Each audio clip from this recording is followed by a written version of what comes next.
Muy buenas tardes, bienvenidas a este Colegio Nacional. Nos da mucho gusto que esté un público presente y también saludamos a los que nos siguen por redes sociales. Igualmente son bienvenidos a este colegio.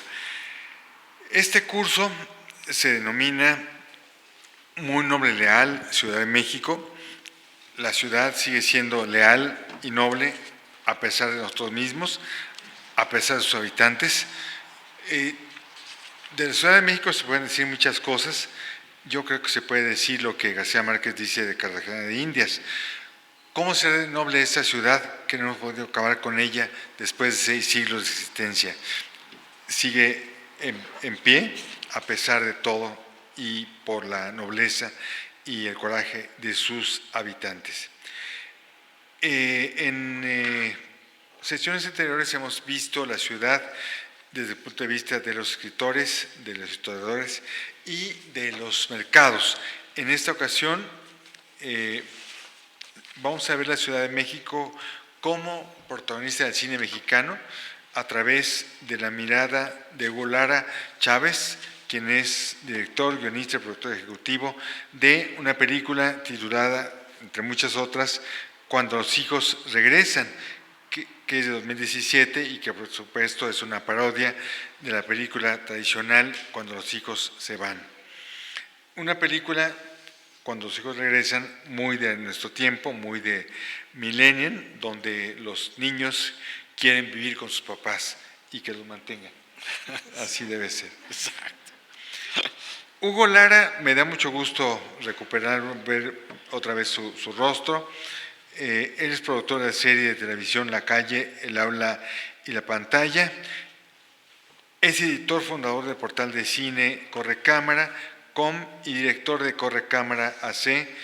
Y es autor de los libros Una ciudad inventada por el cine, publicado por la Cineteca Nacional en 2006, Cine antropológico y Ciudad de Cine. Este libro que tengo entre las manos. Es un libro que a mí me gusta mucho, Ciudad de Cine, porque no solamente es un repaso fotográfico genial de cómo ha cambiado la ciudad a través de los ojos de los cineastas, sino los comentarios, las frases que contiene son espléndidas. Sí, la selección es una antología auténticamente bien lograda. No sé, Hugo, si el libro se consigue o se va a conseguir, ¿se va a hacer otra edición? Pues se consigue o se conseguía en la Cineteca Nacional, que es la editorial, entonces pues hasta donde sea todavía quedaban algunos. Sí, es un libro que vale mucho la pena. A mí me encanta el libro, insisto, en la cuestión de la selección fotográfica, el homenaje que le haces a los fotógrafos. Yo tengo una dedicatoria del maestro Daniel Daza, que es uno de los fotógrafos de fotos fijas del cine maravillosas. También es autor del libro Luces, Cámara, Acción, cinefotógrafo del cine mexicano, y publicado con Elisa Lozano, aquí presente. Me da mucho gusto que esté con nosotros Elisa, gran historiadora del cine, gran especialista. Me da mucho gusto que te haya invitado Hugo, que te haya hecho partícipe de esta complicidad, de esta mesa redonda. También es autor, Hugo, del libro Zapata en el cine, publicado por la Cineteca Nacional y Paralelo 21. Hugo, es tuya la mesa, por favor, si quieres dialogar con Elisa, si quieres comenzar, por favor, estoy a tus órdenes. Pues muchas gracias, muchas gracias a todos los que asistieron, ¿no? Y los que están aquí presentes, que pues nos da mucho gusto que se hayan interesado en esta conversación que tendremos sobre el cine y la Ciudad de México. Muchas gracias en especial al Colegio Nacional y a Vicente Quirarte por la invitación de asistir y participar en este curso excelente. Bueno, vamos a entrar de lleno, pues vamos nuestro tema toca dos puntos en concreto, que es, como lo titulamos, del esplendor alemanista a la decadencia de la posmodernidad. Y Elisa Lozano, que mi querida amiga y cómplice de varios libros, ¿no? Nos va a contar esta primera parte, y después yo complementaré con una visión más reciente del cine y la ciudad. Voy a leer la semblanza de Elisa. Ella es investigadora y curadora independiente. Estudió artes visuales e historia de arte en la UNAM. Ha participado en diversos proyectos culturales y exposiciones sobre fotografía y cine mexicano para instituciones nacionales y extranjeras. Su curaduría más reciente es la de la exposición El ingenio fotofílmico de Gilberto Martínez Solares, 70 años de creación, que se presentó justo aquí en el Museo del Estanquillo, a unas cuadras de aquí. Es autora de numerosos artículos y de varios libros. También este año presentó el libro de Lucero Isaac, Mujer de todos los espacios, que es un estupendo libro, y además ha participado en distintos otros temas, libros. Hemos colaborado juntos en los libros sobre cinefotógrafos del cine mexicano, Luces, Cámara, Acción, y en varios de los libros y proyectos hemos estado juntos. Ella ha sido editora invitada y articulista de las revistas Alquimia, Luna Córnea, Corre Cámara y Cuarto Oscuro, donde hace más de una década tiene a cargo la sección En Movimiento. Así que pues le cedo la palabra a Elisa y muchas gracias otra vez. Muchas gracias. Pues muchas gracias a todos ustedes por su presencia, a quienes nos ven por las redes, y por supuesto la invitación aquí del Colegio Nacional de mi querido amigo y colega Hugo Lara, y un honor estar aquí, una alegría compartir con el doctor Quirarte, a quien conozco desde hace muchos años y a quien admiro profundamente. Bueno, el presente trabajo es una versión modificada de un artículo que hice hace un par de años, invitada por un investigador español que es Jorge Gorostiza, sobre el multifamiliar presidente Miguel Alemán en el cine mexicano, que esta es una versión sintética. En aquella ocasión yo partí de varias interrogantes, ¿no? ¿Hasta qué punto el cine de ficción recreó o documentó los espacios arquitectónicos habitados por la clase media de la Ciudad de México en los años 50? ¿Cuál fue el impacto del centro urbano presidente Miguel Alemán, que en lo sucesivo llamaremos el CUPA, en la sociedad capitalina del momento? Para responderlas utilicé una metodología basada en el uso y análisis de varias fuentes. En primer lugar, las películas filmadas entre 1950 y 1956, como son Nosotras las taquígrafas, La bien amada, La ilusión viaja en tranvía, Los Fernández de Peralvillo, Maldita ciudad y A dónde van nuestros hijos. La elección de las mismas obedece a que muestran obviamente la mentalidad imperante, algunos usos y costumbres del momento, y a que en todas, además del multifamiliar, aparecen otras formas de vivienda comunes en la Ciudad de México, como son la vecindad y la mansión, habitadas por personajes de distintas clases sociales. Las películas se analizaron individualmente, centrando la atención en la disposición del ambiente, que es uno de mis temas de estudio, que son los escenarios, exteriores e interiores, y los decorados. Por su estructura narrativa, que presenta desarrollo, clímax y desenlace, todos los títulos citados se insertan en el género del melodrama.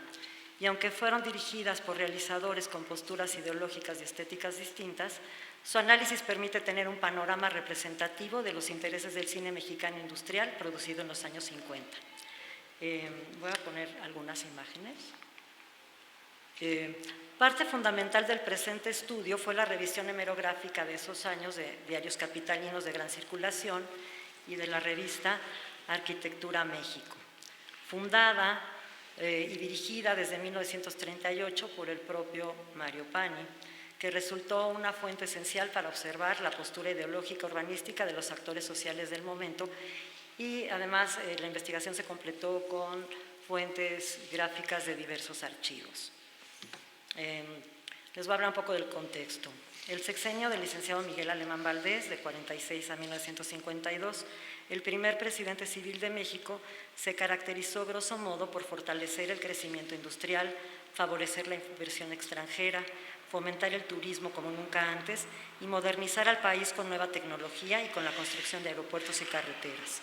Asimismo, enfrentó el crecimiento acelerado de la ciudad capital debido a la explosión demográfica y a la migración de gente de provincia, por lo que hubo de buscar nuevas vías para la edificación de viviendas populares. Algo de ello lo expresaba el propio Miguel Alemán en su primer informe del gobierno, que en uno de sus párrafos dice: en la acción gubernativa, con objeto de abaratar la vivienda familiar, la Dirección General de Pensiones Civiles de Retiro, además de las casas que construyen los empleados individualmente con los préstamos hipotecarios, se ha resuelto la construcción de casas en conjunto por series de 100. Por otra parte, esta dependencia está aportando crédito para la construcción que ya se inicia en gran escala de un centro urbano para 1.080 departamentos destinados a empleados públicos y que tendrán un costo aproximado de 20 millones de pesos. Fue el reconocido arquitecto, ya citado, Mario Pani, el responsable del diseño y ejecución de la obra, llamada oficialmente Centro Urbano Presidente Miguel Alemán, en homenaje al primer mandatario, y conocida popularmente como el Multi Miguel Alemán. Las ideas centrales del proyecto las había dado a conocer el propio Pani en una conversación sostenida con Mauricio Gómez Mayorga en su revista Arquitectura México, que es lo que estamos viendo, en cuyas páginas el arquitecto expuso la problemática habitacional de la Ciudad de México y las motivaciones estéticas, financieras y técnicas que lo llevaron a diseñar como solución de la misma un tipo de construcción popular por su bajo costo, pero funcional para ofrecer una vivienda digna a la clase trabajadora. Inicialmente se contemplaba la construcción de 200 casas en un terreno de 40,000 metros cuadrados de superficie, ubicado en las calles de Félix Cuevas y Avenida Coyoacán en la Colonia del Valle. Sin embargo, Pani sugirió optimizar las dimensiones del terreno y ocupar solo el 25% del mismo, con 9 edificios de 13 pisos, 6 más bajos de 3 pisos cada uno, para liberar el espacio y hacer jardines en el resto del predio. Una idea absolutamente arriesgada, más aún porque pretendía dotar a la unidad con todos los servicios in situ para propiciar la vida en común, reducir los costos mediante el aprovechamiento de los recursos financieros y evitar en lo posible el desplazamiento de los habitantes. Así, mientras más actividades y servicios se realizaran colectivamente, más se economizaría. Bueno, aquí vemos algunas imágenes del conjunto. Además de todos los servicios y comodidades como elevadores, áreas verdes con juegos infantiles, alberca, un centro de lavado y una guardería, Pani integró al espacio cotidiano la obra plástica de artistas fundamentales. Mira, acá está una vista muy majestuosa, como un mural de José Clemente Orozco, un mural que se llama La Primavera, que quedó inconcluso porque el pintor murió el 7 de septiembre de 1949, a tan solo 5 días de que el presidente Miguel Alemán hubiera inaugurado la obra. La prensa, por supuesto, cubrió mucho el evento, esta inauguración, y ponderó la extraordinaria visión del mandatario, quien refrendaba así uno de los objetivos principales de su gestión, como era la modernización del país en todos sus aspectos. A partir de entonces y hasta el día de hoy, se escribirán ríos de tinta sobre el CUPA y sus novedosas soluciones estructurales, plásticas y técnicas, que han suscitado profundos estudios y análisis de arquitectos e historiadores del arte, entre los que destacan los de Manuel La Rosa, Luis Noel, Enrique de Anda, Graciela de Garay y Miquel Adrià. Aunque también hay que señalar que esa tendencia urbanista ha sido desde el momento mismo de su construcción duramente cuestionada por su afán de planificar y controlar el crecimiento urbano con elementos estandarizados sin respeto a la memoria topográfica de la ciudad, como apunta Peter Krieger.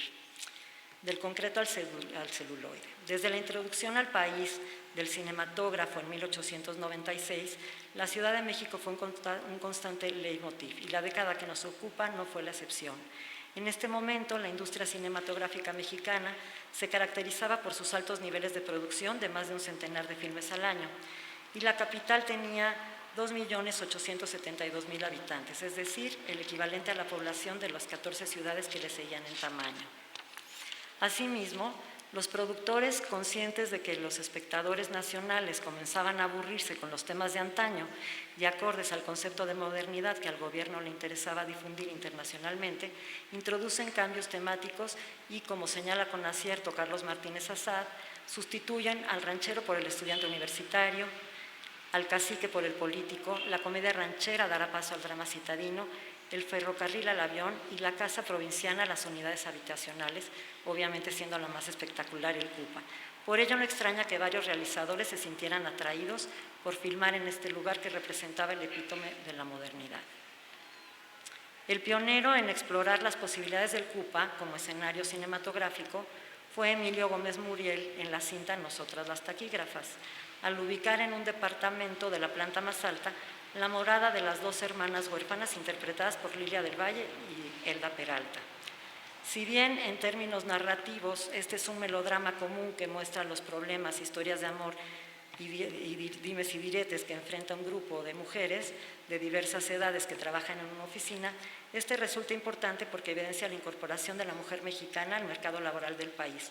Es decir, son féminas que acorde a ese estilo de vida, que requieren de un sitio cómodo funcional con buenas vías de acceso y desplazamiento de la casa al trabajo, pues viven ahí en el Cupa. No sé si puedo pasar el videito. El uno. Sin sonido. Voy a ponerles un pequeño fragmento de Nosotras las taquígrafas. Qué padre. Sin sonido. Para que aprecien bien la imagen. Bueno, ahí están las amigas de una de las secretarias que está agonizando. Ella pues era amante de su jefe en la oficina y queda embarazada y es un tragedión porque va distraída y la atropellan, entonces llegan sus compañeras de la oficina a visitarla y bueno, ahí se puede ver con claridad algo del edificio, estos acabados, los pisos, martelinado, los ladrillos. Y si quiere, hasta ahí, porque bueno, ahí ya esto está filmado en el interior del estudio.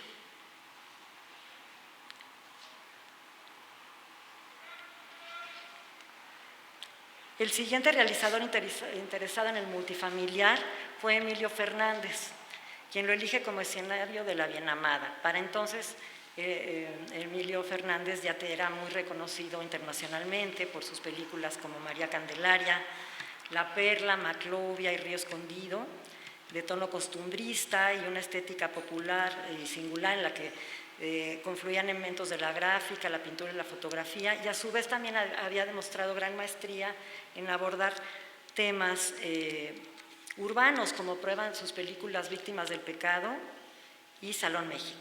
Bueno, La Bien Amada pertenece a esta línea urbana, un argumento del propio Fernández y del notable escritor Mauricio Magdaleno sobre la desventurada vida de un humilde maestro de escuela, que es Roberto Cañedo, quien contrae nupcias con una joven huérfana y enferma, interpretada por Columba Domínguez, quien a su vez se hace cargo de su hermano, que es este actor tan lindo que era Poncianito. Y bueno, la pareja deja su casa, que era muy humilde, y en un momento se cambian al departamento del Cupa. Entonces, si podemos ver el fragmentito.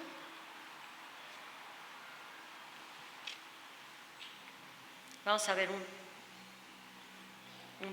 fragmento. ¿No? Bueno, pues el momento en que llegan, el matrimonio, y bueno, se ven estas vistas panorámicas increíbles. El momento de la llegada al matrimonio es muy conmovedora y espectacular gracias a los diálogos y a la cámara de Gabriel Figueroa, que hace estas tomas en agudos contrapicados que realzan mucho los edificios, ¿no? Y en un momento cuando llegan, Poncianito dice: vivirá 1 millón de gentes en todo el multifamiliar. No tanto, contesta el maestro, que es Roberto Cañedo, pero es una verdadera ciudad. Oye el ruido, parece el zumbar de una colmena. Las recámaras dan al sur y tendremos sol todo el día. Y Columba dice: lo que más me gusta es que hay agua caliente de día y de noche y regadera de presión. ¿No es una divinidad? Y pues sí, una divinidad. Entonces, bueno, sobresale estas tomas que vimos, ¿no? La ciudad más transparente, se veían los volcanes, el cielo limpio. y coincide con la descripción del lugar que hace Clara Porcet, diseñadora de los muebles del edificio, quien escribe también en la revista Arquitectura México. Los interiores de los apartamentos son alegres, acogedores, flexibles.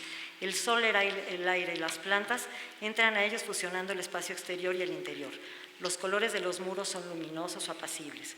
Se hace fácil la circulación y se permite darle más de un uso a cada una de las áreas. Y bueno, aquí, a diferencia de la película anterior, en esta Columba Domínguez es una costurera que debe renunciar a su empleo porque pues su marido no la deja trabajar, aunque al final no la puede mantener y ante la grave enfermedad que ella padece, roba los ahorros de la escuela en la que trabaja para costear el tratamiento médico. Y bueno, algo que también es muy lindo, esta es una foto de Casasola donde se ve cómo se están cambiando como los primeros habitantes a los edificios, y pues es la imagen que retoma Emilio Fernández, ¿no? Y del lado derecho todavía se observa Grava y que todavía estaban en obra.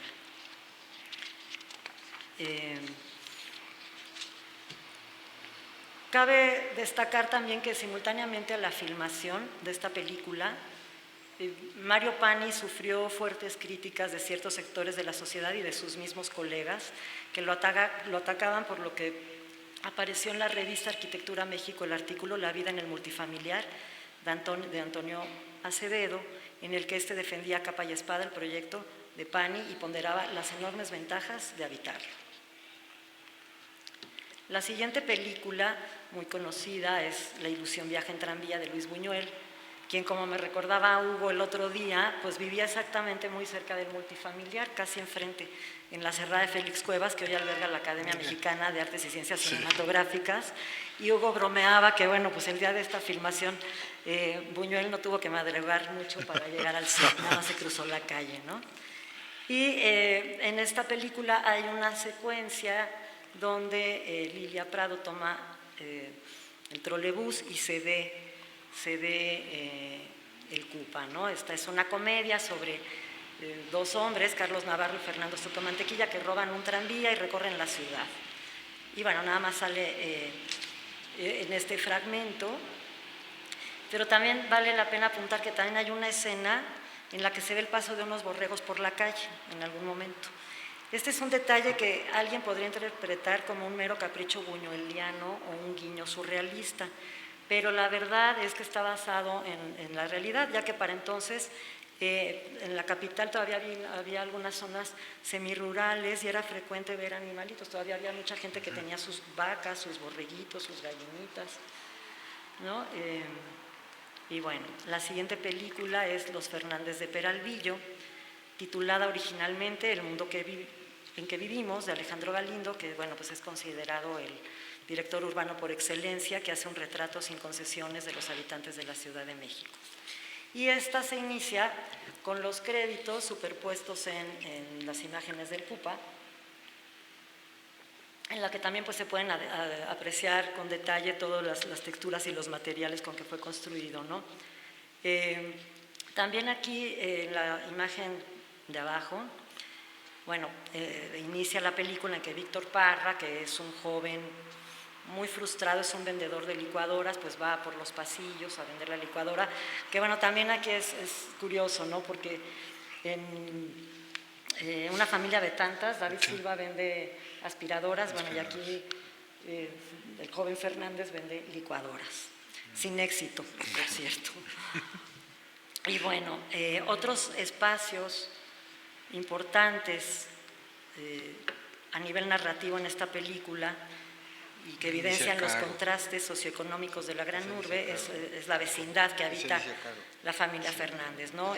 Un espacio reiterado en el cine clásico, incluso posterior, asociado al hacinamiento, la falta de servicios, comodidades e incluso de higiene. Un hábitat del que se desprenden imágenes diametralmente opuestas al concepto de modernidad que los gobiernos postrevolucionarios se empeñaban en mostrar. Recordemos que la construcción de vecindades en la Ciudad de México data del siglo XVII, pero al paso del tiempo fue común que algunos edificios coloniales fueran adaptados o semidestruidos para albergar en su interior numerosas familias, como es el caso que nos ocupa, cuya fachada en la película se ve en alguna toma, tiene ese estilo arquitectónico típico de los edificios de aquí del centro de la ciudad. La disposición de las mismas, también como se ve en la película, era la siguiente: un patio central alrededor del cual se erigían varios departamentos o habitaciones a las que se accedía por escaleras y estrechos pasillos. En la década que nos ocupa, estas construcciones llegaron a ser consideradas por algunos como vetustas e incluso horripilantes para vivir ahí, como opinaba, una vez más, Antonio Acevedo, quien escribe en la revista Arquitectura México. Vecindades capitalinas en que parece que un espíritu sádico se hubiera regodeado en multiplicar todo lo que es antihigiénico, insalubre, sórdido, incómodo, denigrante y antihumano. A infantes y adultos la vecindad les creaba amargos complejos de subestimación propia, pues en tales ambientes desprovistos de toda placidez prosperan con fecundidad de larvas el chisme y la cólera. Bueno, es así un comentario súper clasista y tremendo, que claro, pues él era muy cercano a Pani, pues que cómo no iba a defender el proyecto de Pani, ¿no? Y bueno, aunque sí es muy clasista, sí coincide también con la visión que da el cine mexicano de las vecindades, ¿no? Que siempre la ponen como un espacio asociado a atmósferas enrarecidas, como dice Julia Tuñón, en cuyo interior no se sabe si es de día o de noche, y en el que privan el hacinamiento y la falta de higiene. En la película, la vecindad de la familia Pérez se ubica en el popular barrio de Peralvillo y evidencia su precaria condición económica y la falta de servicios, ya que para acceder a ella hay que caminar por calles sin pavimentar ante la ausencia de un buen sistema de transporte y están llenas de charcos por falta de drenaje, ¿no? Que se ve un poco ahí. Mientras que en el interior llama la atención la cocina rústica en la que sobresale un arco adornado con tarros de barro, al igual que las ollas colocadas sobre la estufa de carbón y los platos de cerámica. Es pues una vivienda que el ambicioso Fernández abandonará pronto al acceder socialmente a una posición privilegiada, obtenida mediante la realización de negocios turbos y un matrimonio por interés con una dama de la mejor sociedad, interpretada por la bella Rebeca Iturbide. Bueno, acá ya en pleno ascenso social, ya se vuelve un hombre de negocios gracias a ese matrimonio. Y entonces, bueno, pues acorde a su nuevo estatus, el hogar conyugal se ubica en la exclusiva zona de las Lomas de Chapultepec, un lujoso cinturón residencial fundado en la época porfiriana que alcanzó su máximo desarrollo durante los años 40. Esa es la casa de los Fernández ahora. Y bueno, pues esta nueva casa es muy impresionante desde su fachada y por sus amplios espacios modernos, entre los que se distingue el despacho, que lo vemos ahí con todas las comodidades inmuebles y lujos y un decorado muy fastuoso.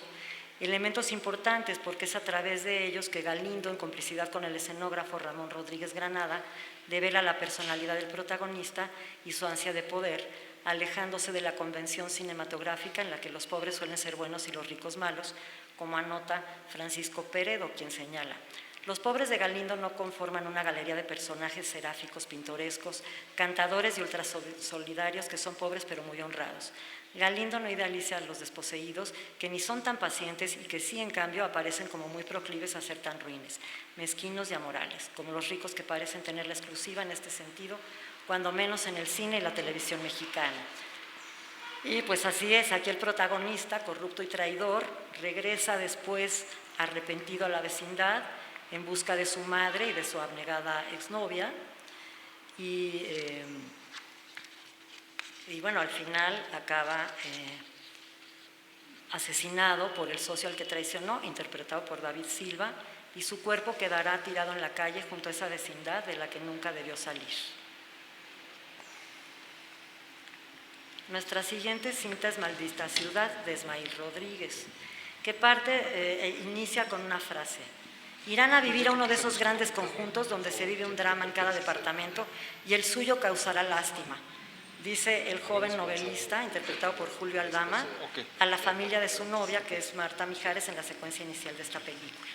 Y luego se observa que estos provincianos se están instalando en la Ciudad de México, precisamente en el Cupa, con sus espacios amplios y luminosos. Y ahí está la madre de familia, que hay que subir hasta un tercer piso en su silla de ruedas porque es inválida, que aquí es interesante porque esto es un recurso dramático que utiliza Ismael Rodríguez, porque como ya vimos, los departamentos sí tenían elevador, pero bueno, pues es para hacerlo más dramático, ¿no? Después también a lo lejos se aprecia alguna casa de estilo californiano, muy comunes en la Colonia del Valle en esos años. Y bueno, la película gira en el infierno que viven estos migrantes en la capital, y como es común en las cintas urbanas, en esta Rodríguez, no por nada llamado el rey del melodrama, vuelve al juego maniqueo del bien y el mal, en donde pues, la gran urbe es la enemiga, ¿no? Es una urbe hipócrita que corrompe a los que habitan en ella, es deshumanizada y promiscua.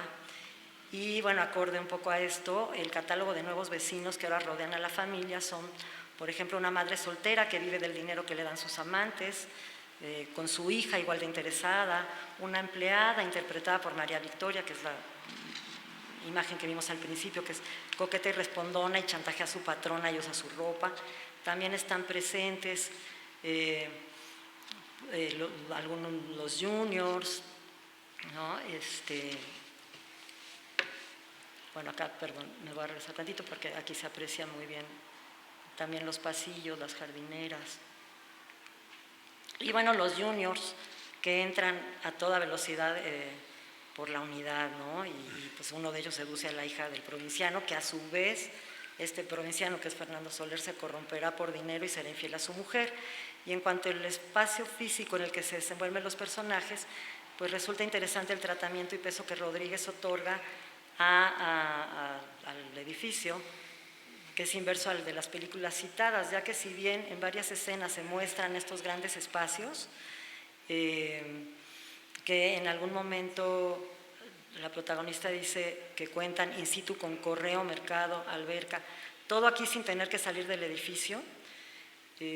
Bueno, eso se lo dice María Victoria a Marta Mijares, y ella muy asustada dice, pero ¿cómo? Sin tener que salir de aquí, como si pese a sus enormes dimensiones y a su jactada modernidad, el conjunto resultase asfixiante a los ojos de la joven, quien en varios momentos manifiesta las ganas de escapar de esa mini ciudad donde ella se siente atrapada, ¿no? Esta sensación de angustia también se ve reflejada en el cartel promocional de la cinta, diseñado por el gran ilustrador Bolaños Cacho, quien resume gráficamente el tema de la película con las figuras del afligido padre, Fernando Soler, que sostiene sus brazos a su hija Marta Mijares, luego de ser narcotizada, teniendo como fondo unos rascacielos que más bien parecen de estilo neoyorquino, pero es una imagen que, si bien nada tiene que ver con el Cupa, refuerza el imaginario de la modernidad urbana asociado al dolor y al peligro que los provincianos enfrentan.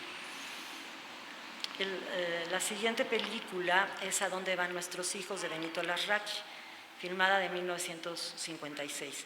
Y de todas, pues esta es la más valiosa para el tema que nos ocupa, ya que buena parte de la historia se desarrolla en los exteriores e interiores del multifamiliar, ¿no? Ahora además filmado a todo color.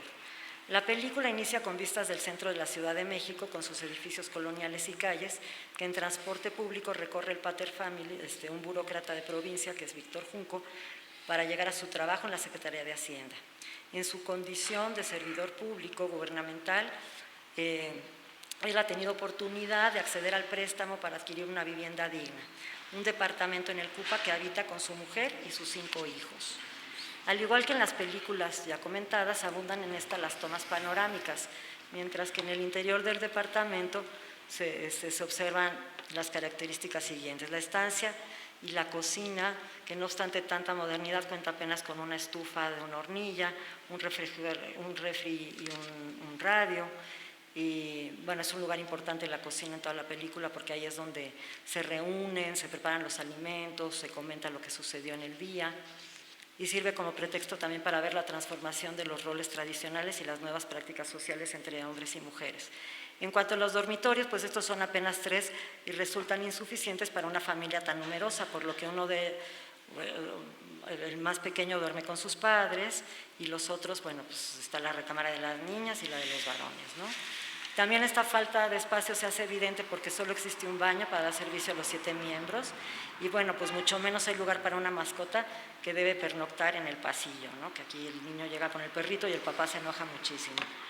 Los pasillos y balcones son otros elementos importantes en la película, tal y como sucedía en la vida real, como lo testimonian sus habitantes en varios reportajes. Que ahí pues era donde platicaban, se reunían con el novio y pues todo esto se reproduce en la cinta, ¿no? El departamento de la familia está amueblado sin un estilo definido, con sillas antiguas de madera tallada, sillones forrados con terciopelo y una decoración de estilo ecléctico en la que coexisten por igual los adornos de vidrio con las figuras de porcelana de estilo rococó. Elementos aunados a otros que denotan la aspiración de la clase media mexicana al American Way of Life, como una televisión, que ahora la veremos por ahí, adquirida a plazos y que representa, según dice Dolores del Río, que es la mamá, el único entretenimiento de los muchachos y lo que los retiene en casa. Y bueno, ella es una madre pues sumisa y exclusivamente dedicada a los quehaceres domésticos, una mujer que acorde a las nuevas prácticas ya no lava a mano, sino que utiliza la moderna lavadora y el centro de secado del inmueble, y pues ya no acude al mercado tradicional, sino al supermercado para hacer sus compras. En cuanto a los interiores, el escenógrafo y decorador de los mismos, Jorge Fernández, eligió muebles modernos. Muebles modestos, perdón, no modernos. Se observa, por ejemplo, la cabecera de latón, tal utilizada en México como las que tenían los habitantes del lugar y que permiten deducir por qué el plan original de Pani, que era vender los departamentos ya equipados con muebles, fracasó rotundamente. La explicación de tal fracaso la da la misma Clara Porcet, encargada del diseño de los muebles del conjunto, en un artículo publicado en 1953 en la revista Arquitectura México, en la que describe que el moblaje fuese también diseñado de acuerdo con los requisitos espaciales de los departamentos y de las necesidades promedio de los futuros inquilinos, se frustró por las mismas razones que otros esfuerzos semejantes han fracasado fuera de México. No se pudo imponer por la fuerza al inquilino la adquisición de los muebles que se habían creado adecuadamente para su vivienda, que son los que vemos del lado izquierdo, bueno, ustedes lo ven del lado derecho, que se habían creado ex profeso para eso, ¿no? Ni se pensó en convencerlo, bueno y razonablemente, instruyéndolo sobre los nuevos enfoques del diseño en general y dándoles cultura de la vivienda, en una palabra. Y así, aunque las familias que se cambiaron al multifamiliar Coyoacán pudieron tener muebles, vajillas y telas en la escala y con carácter de la arquitectura que iba a abrigarles, buena parte de ellos prefirió llevar a los departamentos por hábito o al parecer desenraigable cuanto de malo y viejo tenían, o en otros casos un equipo nuevo y malo en el que la ostentación escondiera la pobreza, o así se creía. De este modo, México perdió su primera oportunidad de enfrentarse integralmente al problema de la vida a bajo costo. Bueno, también otro punto interesante en la película es que pues en Las hijas se expresa más el cambio de roles tradicionales de la mujer en la sociedad contemporánea, ¿no? Por ejemplo, la mayor ya trabaja en una tienda de discos y modela exclusivos vestidos, y como una chica de su tiempo, en un rasgo de emancipación, poco vista en el cine nacional del momento, tampoco cocina ricos platillos para conquistar a su novio, sino que se asume con humor como una abridora de latas profesional. Mientras que la hija menor ejerce libremente su sexualidad y al confirmar su embarazo afronta la responsabilidad de tener a su hijo, aunque en otra ciudad, para no entorpecer el desarrollo profesional de su novio. Una actitud diametralmente opuesta, por ejemplo, a la de la protagonista de Nosotras las taquígrafas y al estereotipo de mujer abnegada y carente de decisiones propias de la mayoría de las mujeres de celuloide. Bueno, también la movilidad y el desplazamiento en la película están también muy presentes, ya que los hijos y el padre usan el transporte público para trasladarse a sus respectivos lugares de trabajo, ubicados en diferentes puntos de esta ciudad en plena expansión. Y también así el director establece un fuerte contraste entre el espacio público, que es la calle, las avenidas y los peligros que su tránsito conlleva, y el espacio privado, que es el departamento, en cuyo interior la familia, a pesar de su disfuncionalidad, se siente protegida. Respecto a otros escenarios que aparecen en la película, cabe citar la Casa Fortaleza diseñada por Manuel Parra para el director Emilio Fernández, que sirve como locación en la secuencia del desfile de modas, que además el que lo está presentando es el diseñador real de esos modelos y del vestuario de la película, el afamado Armando Valdez Peza, y el Estadio Olímpico Universitario, obra de Augusto Pérez, Raúl Salinas Moro y Jorge Bravo, ubicado en el corazón de la ciudad universitaria, inaugurado en 1952 y en el cual se aprecia el mural de Diego Rivera, la Universidad, la Familia Mexicana, la Paz y la Juventud Deportista, un relieve realizado en piedras de colores naturales y mosaicos que muestra el escudo universitario con el cóndor y el águila sobre un nopal. Que también esta presencia es importante porque es testigo de la migración del barrio estudiantil que estaba aquí en el centro, concentrado al sur de la ciudad. Y si podemos ver el videíto. Al final de la película, los hijos mayores se independizan y abandonan el hogar. Y el padre, luego de solicitar el divorcio a su mujer, es despedido de su trabajo y por ende debe de abandonar la vivienda a la que solo tienen derecho los trabajadores de del Estado. Bueno, vamos a ver un momentito. Si le podemos adelantar un poquitín.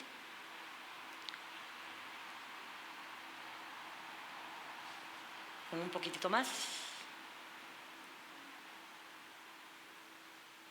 Ya, por ahí.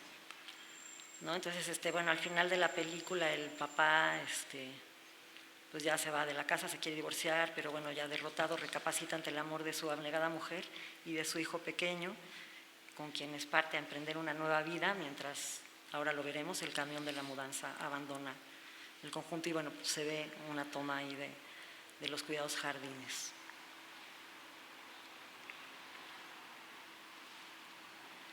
Que este pequeñín es de los Jiménez Pons, ¿no? Que es secretario de Turismo. Es el secretario de Turismo o algo así, ¿no? Ah, el frijolito. El frijolito. Sí, el frijolito. El frijolito. Ahorita es el frijol. Sí, exactamente. Sí, el secretario de Turismo. Pero bueno, estas frijolito, tomas sí. permiten apreciar muy bien, bueno, los jardines. Sí. Sí, el frijol.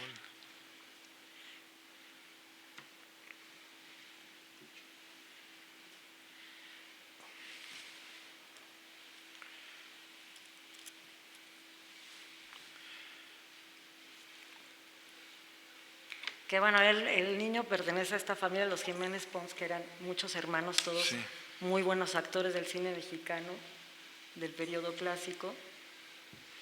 Y bueno, aquí está Dolores del Río, levanta la ceja, por supuesto, y va con el marido absolutamente derrotado, pidiéndole perdón. Y claro, pues ella lo va a perdonar, ¿verdad?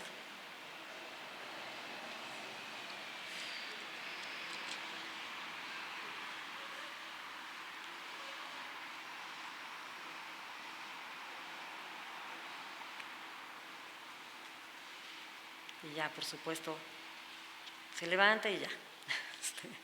Un final feliz.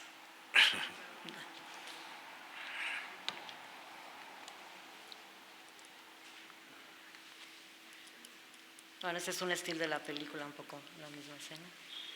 Bueno, este es un espacio revisitado. En los años posteriores, la presencia del CUPA en el cine mexicano disminuyó. Los cambios temáticos y la situación del cine mexicano en franco declive exigirán otras formas de producción y de espacios. Pero aparecerá de nuevo en 1968 en el documental El Grito, realizado por Leobardo López, quien hizo un registro puntual del movimiento estudiantil y captó a los habitantes del lugar asomados en los balcones, respetuosos en apoyo al ingeniero Barros Sierra, rector de la Universidad Nacional Autónoma de México, durante la llamada Marcha del Silencio, organizada en protesta por la ocupación de las instalaciones de la máxima casa de estudios por el ejército mexicano, que puso en peligro la autonomía de la institución. Entonces es muy emocionante porque ahí hay un fragmento donde se ve a todos los habitantes ahí asomados en los balcones apoyando a los estudiantes, ¿no? 30 años después, el Instituto de Seguridad Social al servicio de los trabajadores del Estado, el ISSSTE, dejó de administrar el CUPA. Sus habitantes señalaron entonces sentirse desconcertados y abandonados al enfrentarse a la autoadministración, ya que dicha institución absorbía el costo de cualquier servicio. Carentes de una cultura del bien común, se resistieron a pagar los servicios con sus propios recursos financieros, lo que precipitó el deterioro del inmueble. En el 2009, para celebrar los 60 años de la inauguración del conjunto, los vecinos del lugar organizaron varios eventos, mientras la prensa nacional le dedicó artículos y denunció el estado de abandono en el que se encontraba. Pero no fue suficiente, como tampoco lo fue, que el edificio apareciera en la taquillera Cinta y tu mamá también, de Alfonso Cuarón, con la lente del genial Chivo Lubeski, que lo muestra desteñido y maltrecho, tal cual lucía en ese momento, y algo similar hace Eva López Sánchez en su película ¿De qué lado estás? Y bueno, pues actualmente si ustedes pasean por ahí, por el Cupa, pues sí verán que el estado pues es lamentable, ¿no? Las paredes están cubiertas de grafiti, los escalones de granito están partidos, los vidrios de muchas ventanas están rotos, la herrería oxidada, y pues solo algunos propietarios con posibilidades han sustituido el aluminio, que es un material que nada tiene que ver con el original y que lo modifica, y bueno, pues obviamente también debido a la inseguridad que vivimos no nada más en el DF, en todo el país, pues se ve que están cubiertos con rejas y con alambres y con lo que pueden, ¿no? Lo que ha transformado su estética. También el ladrillo original se ha cubierto con pintura roja y también se ha puesto pintura negra en la piedra volcánica, que era muy bonita. Y también el martelinado pues, se ha pintado de gris, entonces también pues, se oculta su textura, ¿no? Y lo mismo sucedió con otras piedras naturales. Y bueno, para agravar la situación durante un par de años se vio afectado por toda la circulación ahí, porque se hizo la línea del metro. Y bueno, pues de esta forma, yo digo, el Cupa, símbolo de la modernidad urbana, sobreviviente de los sismos del 57, 85 y 2017, parece desmoronarse en este siglo XXI ante la vista indiferente de los capitalinos. En estas condiciones, ¿el inmueble llegará a su centenario o solo quedará de él su vestigio cinematográfico? El tiempo lo dirá. Muchas gracias. Muy bien, muy bien. Gracias. Muchas gracias, muy interesante el texto que nos comparte Elisa, sus reflexiones sobre este edificio, este conjunto icónico de la ciudad, este conjunto arquitectónico que son los Cupa, los multifamiliares Miguel Alemán. Seguro pues hay muchas cosas que comentar, yo ya anoté algunas. Y pues daremos unos minutos después para sus preguntas y comentar pues tantos materiales tan interesantes que nos compartió Elisa, ¿no? Ahora yo voy a hablar sobre otro momento del cine, aunque Elisa prácticamente llega hasta la actualidad con estas notas sobre las películas que recientemente lo han abordado y han usado como locaciones los Cupa. En esta lectura que voy a hacer se llama La estética posmoderna de una ciudad de cine de la ciudad en el cine, y está centrado sobre todo en las películas de un cineasta que se llama Ernesto Contreras. No sé si podemos poner el video que traje, ¿no? Quisiera empezar, si le damos play y a que corra, ¿no?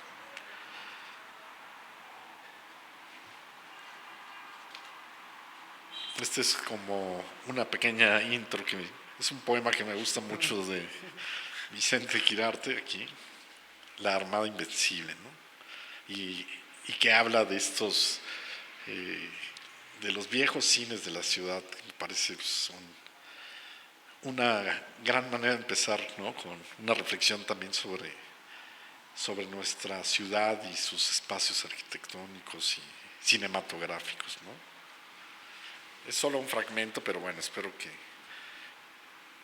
lo puedan buscar y leer, ¿no? Aquí no sé si pueden subirle un poquito el audio. Este es una pequeña secuencia. En los barrios elegantes y limpios. Si le pueden regresar. Los pobres, en cambio, nos amontonamos en estos o otros arrabales semejantes, donde la higiene y el bienestar son completamente desconocidos. Pero la mayoría vive en barrios que ni son tan limpios y elegantes como los de los ricos, ni tan deprimentes como aquellos donde los pobres arrastran su miseria. Bueno, esta es una secuencia que describe un poco cuál era la visión de la ciudad desde el cine mexicano, ¿no? A diferencia de otras especies como las hormigas o los estorninos, el ser humano posee una conducta híbrida entre lo gregario y lo individualista. Resultado de esto son las megaciudades como la Ciudad de México, donde prevalece, por su historia y desarrollo, el caótico amontonamiento de millones de seres humanos que interactúan y sobreviven en una cadena de codependencia y depredación. Prácticamente desde que el cinematógrafo de los Lumière llegó a México en 1896, ha quedado registrado en las películas la manera en que ha crecido el amontonamiento en la Ciudad de México, como moho que se expande en una pared. Por el centralismo histórico del país, desde entonces y a lo largo de todo el siglo XX, en un porcentaje mayoritario, la producción de cine mexicano está ambientada en la capital y por tanto son mayoritarias las historias protagonizadas por los habitantes de esta capital de Chilangolandia. En el siglo XXI, nuevos cineastas se han abocado a confeccionar desde adentro del enjambre tramas de distintos géneros y temáticas tanto en el cine documental como en el de ficción, y revelar así las nuevas formas, paisajes, personajes, tribus y símbolos urbanos de la llamada posmodernidad, que, como sentencia Amendola, es definida primero que nada por los sueños, los deseos y los miedos de la gente. Por lo común, las comedias se inclinan por las zonas de moda y cosmopolita, como Polanco, La Condesa, La Roma, mientras aquellas con ciertas cargas social prefieren los barrios populares, incluyendo los que corresponden a los municipios aledaños del Estado de México, como Ecatepec, Neza o Tlalnepantla. También como Amendola lo divide, por un lado, el centro como el espacio mediático de los deseos y aspiraciones, y por el otro,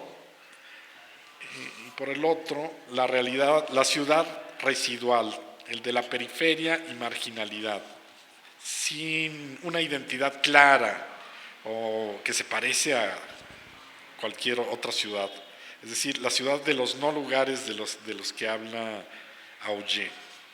El director Ernesto Contreras, que representa a una generación de cineastas que se ha consolidado en lo que va del siglo actual, ha forjado una de las miradas más interesantes sobre la capital mexicana contemporánea, que puede establecerse como una mirada de la posmodernidad sobre esta urbe y sus habitantes. Para ello, esta presentación se centra en 3 de sus largometrajes. Estamos viendo ahora algunas escenas de Párpados Azules, la otra es Las Oscuras Primaveras y finalmente Cosas Imposibles. Ernesto Contreras es oriundo de Veracruz, pero él se estableció aquí en la Ciudad de México para estudiar cine, primero comunicación y luego cine en el CCC, y muy pronto pues, pudo integrarse y trabajar en la industria. Para entender el cine de Contreras hay que observar el cambio siglo que sucede dentro de los cuestionamientos de la posmodernidad, es decir, el desencanto y la insatisfacción frente a las promesas incumplidas de la modernidad.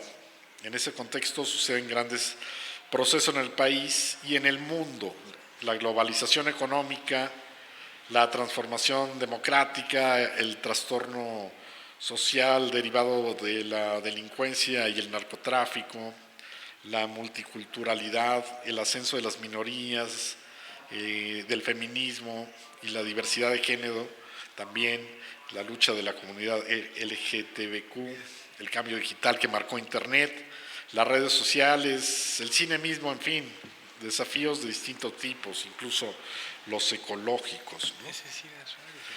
En estos años, Contreras pues participa y desarrolla, como decía, esta filmografía muy interesante de la cual Párpados Azules, que estamos viendo ahora, es su ópera prima. Es una historia de ambiente y personajes urbanos, y tuvo un afortunado paso por festivales internacionales como Cannes, San Sebastián y Sundance, lo que le sirvió a Contreras para poner su nombre en primeros planos de la industria fílmica nacional, que comenzaba una nueva época de oro que le permitiría pasar de 70 películas filmadas en 2007 a más de 200 en el último año. La ópera, incluso a pesar de la pandemia, ¿no? Aunque hubo una caída en el primer año. Cito a Ernesto Contreras, dice: la ópera prima siempre es un momento de explosión porque tienes muchas cosas que decir y contar. Me interesaba mucho que fuera un proyecto viable, estratégicamente, que tuviera pocos personajes y locaciones en la ciudad.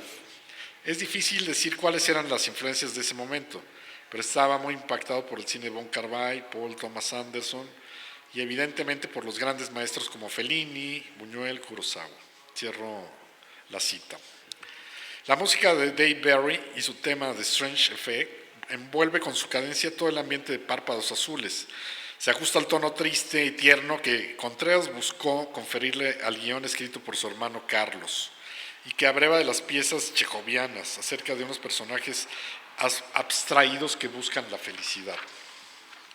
Párpados Azules, filmada todavía con película de 35 milímetros, tiene una estructura sencilla, un argumento aparentemente simple pero lleno de intenciones, ideadas para desentrañar el espíritu de dos personajes autorreprimidas y urgidos de sentir afecto.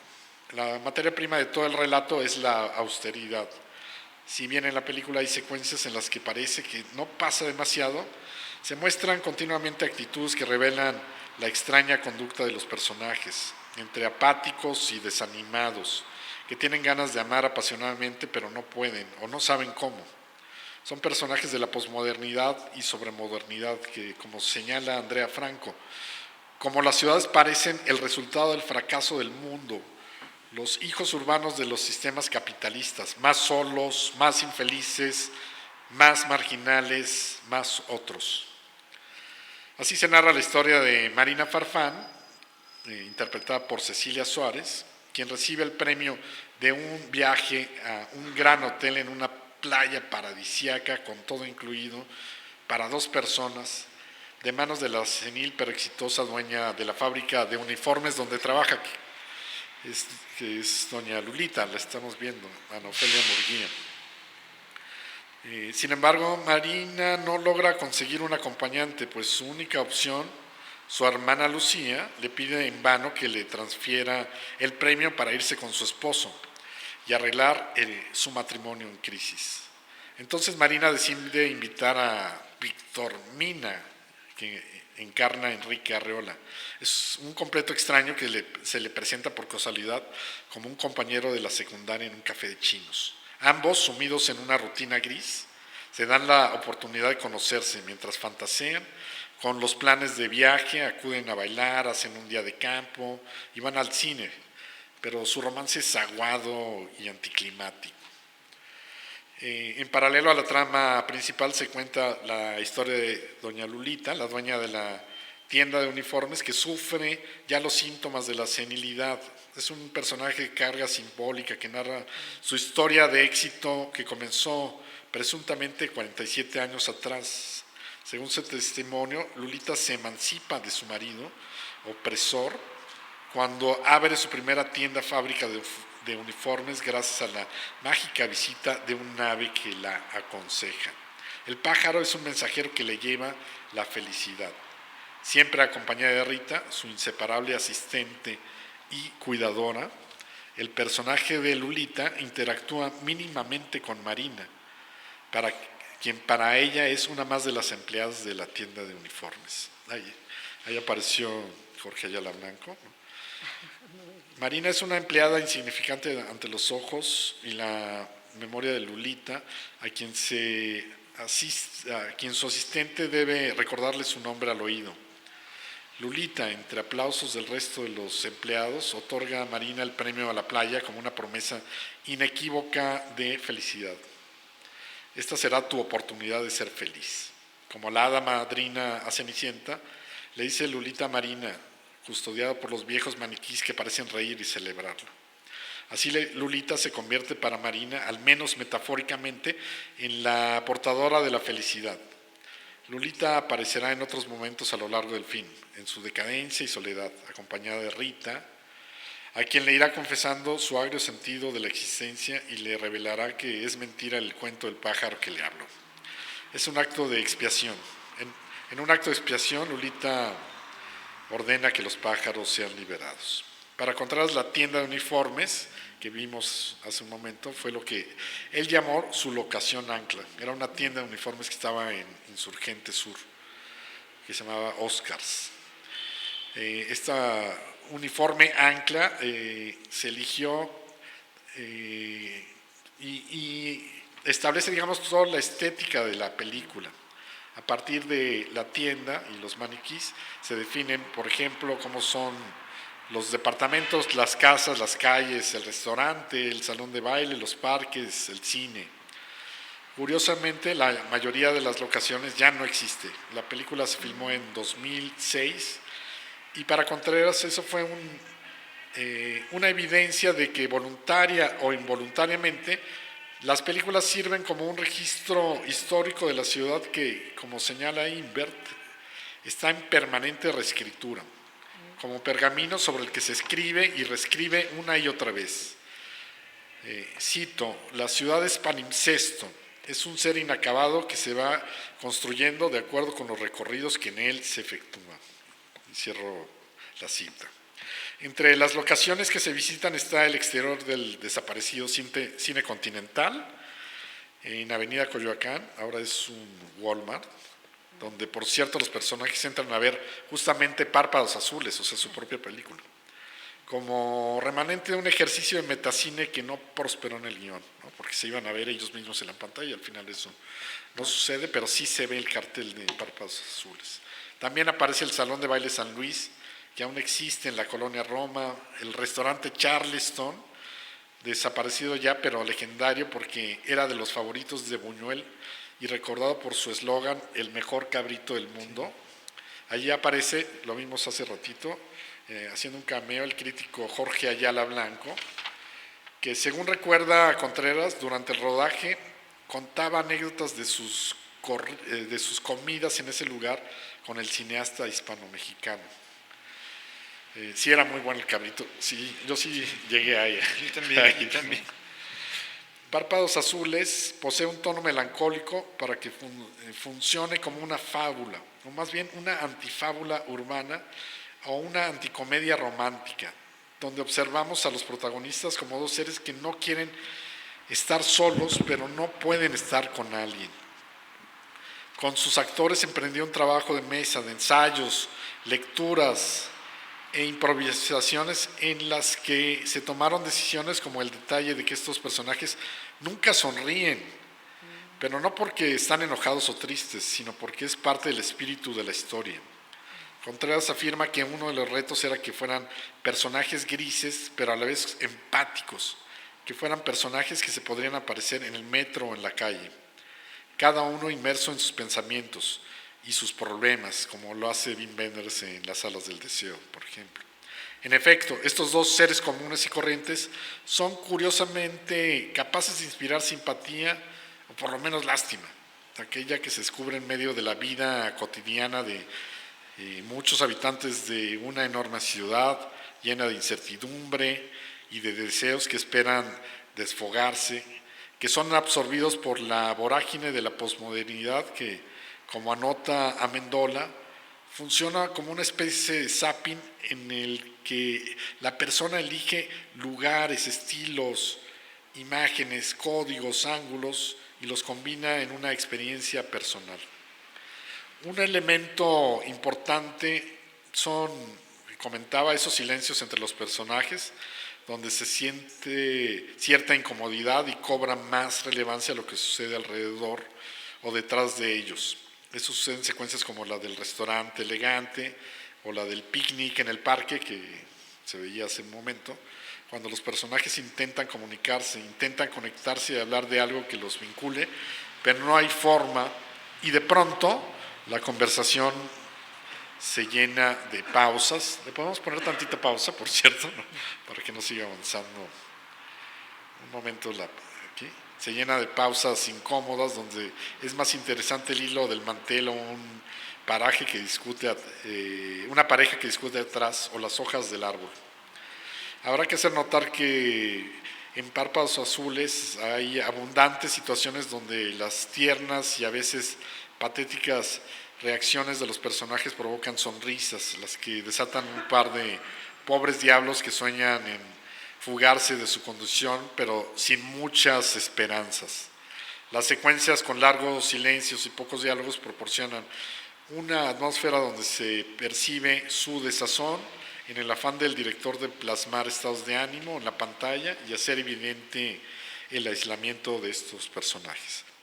Y la otra película es Oscuras Primaveras, que es el segundo largometraje de ficción de Ernesto Contreras, que viene a refrendar varias constantes estéticas y motivos narrativos que el cineasta había mostrado en su ópera prima, Párpados Azules. Personajes solitarios en ambientes urbanos, proletarios o de la ciudad residual. El sabor de amargura que se asoma entre la rutina y los deseos de alcanzar la felicidad, la fragilidad de las emociones humanas o la desolación del desamor.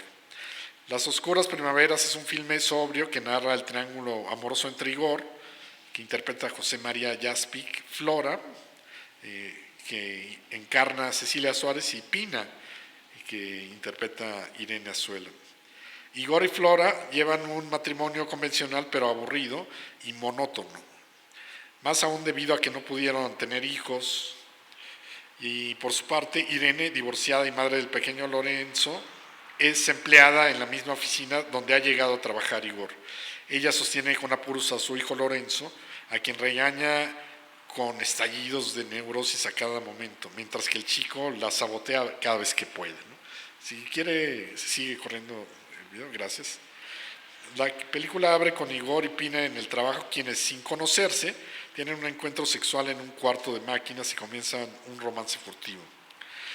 Esto provoca que Igor considere dejar a su esposa y, sin decirle nada, un día le compra una fotocopiadora con sus ahorros para darle un medio de sustento. Flora estalla en cólera y desata sus suspicacias, pero también los titubeos de Igor y la ansiedad de Pina hasta llevarlos a consecuencias trágicas. El guión es de Carlos Contreras, hermano de Ernesto, del director. Presenta personajes otra vez comunes y corrientes, pero en sus acciones y actitudes se hace que se desdoblen en tres facetas: la cotidiana, la íntima y la secreta. Por ejemplo, el personaje de Pina es una mujer que no sabe desempeñarse como madre de Lorenzo. Es un rol que la exaspera, pues ella quiere desfogar su carga sexual, mientras el niño le muestra su resistencia y animadversión. Como apunta Contreras, son personajes llenos de animalidad. Incluso el niño, que como cachorro felino comienza a defenderse también, con pequeñas venganzas domésticas aparentemente inocentes para intentar sobrevivir. Cada personaje actúa guiado sobre todo por sus propios instintos y por sus necesidades básicas, ya no por el deber ser ni por el inflexible código de valores que dictan las convenciones sociales, sea la institución del matrimonio o la inmaculada imagen de la maternidad.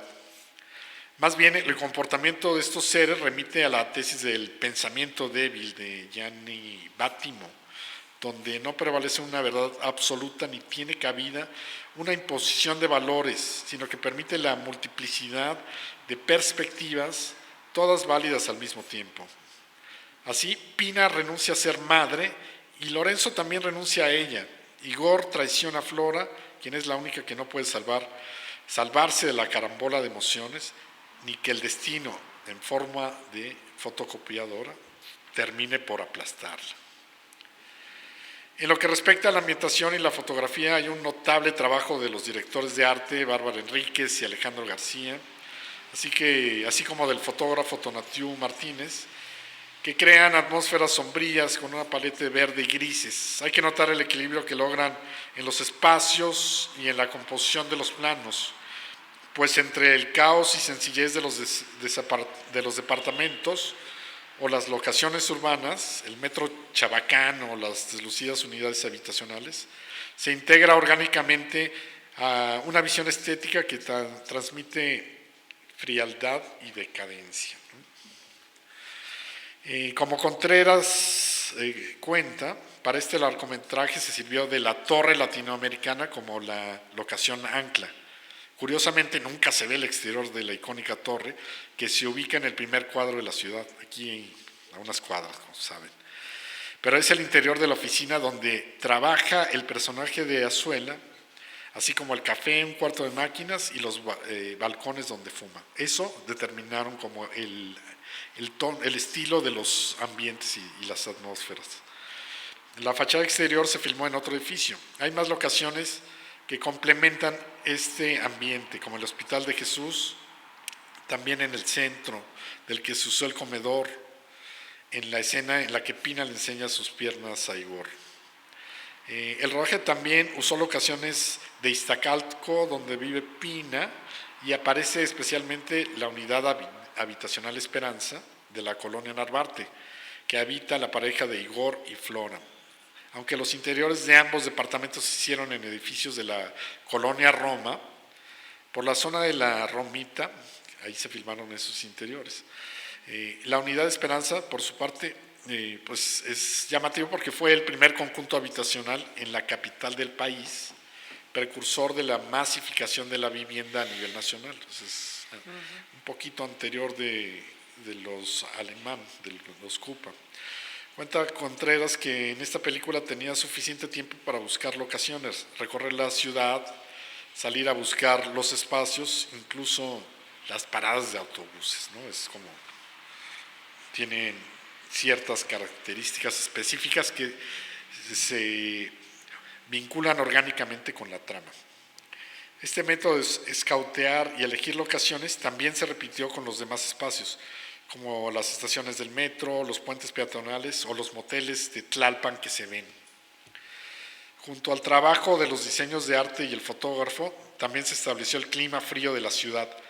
Según cuenta Contreras, el rodaje se realizó en una temporada calurosa, pero el fotógrafo Tonatiu Martínez diseñó el sistema de iluminación con babinets gigantes, que son estas sábanas muy, muy grandes que se cuelgan para bloquear el paso de la luz para que sea traslúcido y así filtrar la luz y lograr que se sintiera una atmósfera fría, gris, metálica.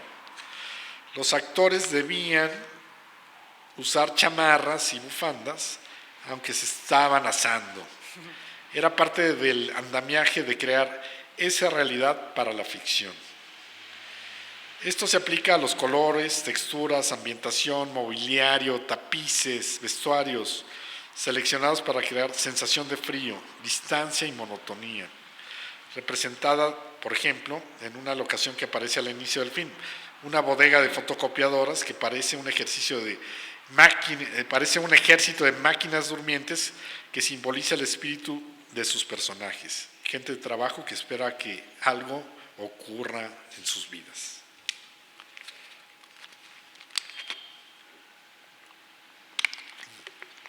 Bueno, la tercera película de la que hablaremos, Cosas Imposibles,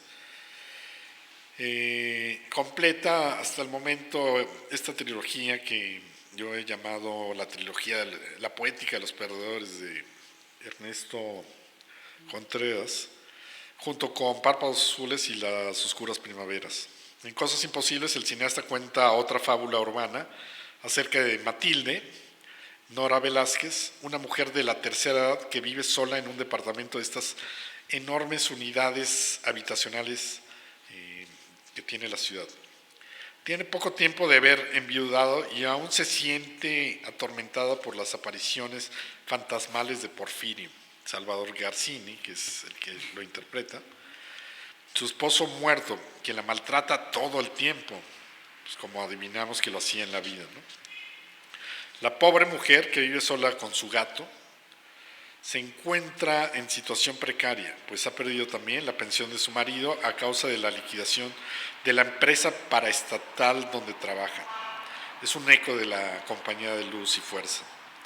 Entre sus vecinos la observa con curiosidad Miguel, que interpreta el actor Benny Emanuel, y sus amigos, que son sus jóvenes vagos que andan entrando a los 20 y que matan el tiempo en la explanada de la unidad. Miguel trabaja en un mercado ambulante y allí también observa a Matilde que se roba la comida de algún puesto. Compadecido por ella, más tarde le lleva a su casa unos tacos a su vecina y así comienza una amistad entre dos seres que aparentemente no tienen nada en común más que su introspección.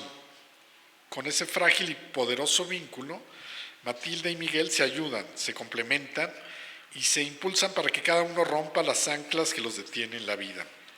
Para ella el recuerdo de su violento marido, para él su escondida homosexualidad. Para esta película, Contreras no acudió a su hermano Carlos, su guionista habitual, sino que tomó un argumento de Fanny Soto, ganadora del concurso de guión Matilde Landeta, hecha con un presupuesto modesto. La película apuesta nuevamente por establecer un rincón de la ciudad como microcosmos donde se desarrolla esta trama urbana. Para ello se eligió la zona de la alcaldía de Iztacalco y como locación ancla la unidad habitacional Aguamiel, un bloque de vivienda estilo brutalista soviético, o más precisamente estilo Khrushchevka, si no me equivoco, si no lo dije mal, que tuvo su auge a partir de los años 50. Se trata de un conjunto de edificios idénticos con piezas prefabricadas, funcionales pero sin ornamentos, que parecen armados con legos y que no rebasan los 5 pisos para evitar la instalación de ascensor. La unidad está pintada de un chillante color magenta, imposible de pasar inadvertido. Otra vez, como técnica y recurso, esta locación ancla permitió a Contreras y su equipo definir el resto de las locaciones, los espacios y la estética general de la película. Incluso el tono del relato está condicionado por ese lugar, desprovisto de adornos y ribetes innecesarios, como son sus personajes. Contreras me contó, y abro comillas, cuando comenzó el scouting, me llegó una foto de estos edificios morados y me pareció muy interesante. Decidimos que su color sería parte de nuestra apuesta estética. Esa fue la invitación a César Gutiérrez, que fue el fotógrafo, y a Diana Sade, que hizo el diseño de producción, para definir nuestra paleta de colores con el morado de los edificios, los verdes de la iglesia, el azul de la cancha de básquetbol. A partir de eso se crearon los interiores, el vestuario y demás. Cosas Imposibles, otra vez pone el foco en personas sin glamour, gente común y corriente de un barrio popular, gente anónima de la ciudad residual, sin grandes aspiraciones ni perspectivas, pero que son empáticos y se vuelven entrañables. Es gente humilde, aunque no es la más pobre de la urbe, pues mal que bien tienen techo, cama y comida. También vuelvo a citar a Contreras, y abro comillas, nunca me ha interesado mostrar las partes más sórdidas y de miseria, por lo menos hasta este momento. En el caso de Cosas Imposibles, fue un ejercicio de mostrar espacios poco vistos en el cine, como el edificio con su mural gigante, o la pagoda que está allí también, o el Hospital de Jesús en el centro, o el Congreso del Trabajo en Tlatelolco, o el Metrobús, o el Súper, que es una tienda del Iste, enorme, medio vacío, fría, gris. De esta manera todo va tomando sentido en la propuesta estética o statement para armar el rompecabezas. Cierro comillas. Hay una gran honestidad en los personajes de esta trama, en la manera en que están construidos y desarrollan su amistad, que tratan y transitan de algo casual a una sociedad conveniente, la unión de dos organismos que hacen simbiosis y se benefician con la venta de droga que obtienen de las medicinas de su vecina Eugenia, que interpreta a Luisa Huertas, una veterinaria que ignora que está siendo saqueada. Con este personaje, como ocurre con Miguel, también se alude al tema de la diversidad de género y las comunidades LGBTQ, una asignatura que se hace bastante visible aquí dentro de la filmografía de Contreras y que describe el nivel de compromiso y penetración que en la vida real ha ganado este tema en los últimos años. Dentro de este marco de realismo, el guión y la dirección llevan por otro camino a su relato, en la que plantean ribetes de fantasía y fábula, como son las apariciones fantasmales de Porfirio y dos secuencias musicales, una que apareció al principio, una al inicio y otra a la mitad, donde aparecen cantantes de un viejo glamour que emulan estrellas del pasado y cantan El Despertar, que antes que hizo famoso Marco Antonio Muñiz, y El Día, que cantaba Angélica María. Como señala Harvey, para entender la ciudad hay que observar sus capas de realidad y fantasía, que en su construcción se superponen y complementan, lo que hacen que el hecho y la imaginación se fusionen inevitablemente. Con estas escenas exóticas y oníricas también se establece el tono de la película, la distancia que su historia tiene con la realidad. Son recuerdos y fantasías de Matilde, es la música que asocia a su juventud, es la música también urbana de la ciudad, es un romance para ella, el romance que tuvo, al menos muy inicial, que llegó a tener con su tiránico marido, que le da más valor a su bat de béisbol que a ella misma, y a quien ella deja morir cuando sufre un infarto. Tanto Matilde como Miguel forman una dupla donde se manifiesta, al menos parcialmente, las paradojas de tres formas del cambio en el paisaje urbano y de las relaciones entre sus habitantes. Como describe Franco Salgado, en alusión a la arquitectura del miedo de Nan Elin, retribalización, nostalgia y escapismo. La retribalización es como trabalenguas, se entiende como la segregación por barrios a partir de la raza, el poder económico o la edad. La nostalgia se refiere a la búsqueda de raíces y la recuperación de tradiciones, y el escapismo alude a la migración dentro de la ciudad misma o incluso más allá. El itinerario de los personajes permite que recorran, sorteando obstáculos y sobresaltos, un arco dramático que los transforma y que los lleva de un inicio incierto a un final esperanzador, de la Ciudad de México al puerto de Veracruz, ni más ni menos.